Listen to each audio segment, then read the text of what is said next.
தூக்கி அதன் கீழ் நசுங்குண்ட ராவணன் அதிலிருந்து மீள்வதற்காக இத்துதியை பாடி ஈசனை குளிர்வித்ததாக சொல்லப்படுகின்றது.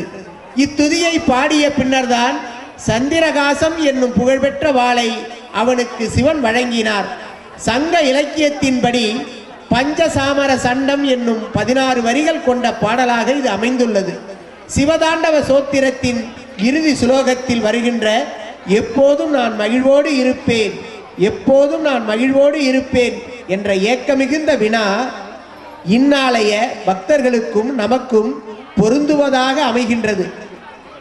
இந்த சிவதாண்டவ பாடலுக்கு ஜெயஸ்ரீ, சிவதாரணி, அறிவுமலர், சிவசங்கர் சிவப்பிரியாவின் சிவதாரணி, செல்வம் சித்ரா இவர்களின் அறிவுமலர், கண்ணன் நித்யா இவர்களின் ஜெயஸ்ரீ. சிவதாரணி, அறிவுமலர், ஜெயஸ்ரீ. இப்பொழுது சிவதாண்டவம்.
ஜெயஸ்ரீ, சிவதாரணி, அறிவுமலர்.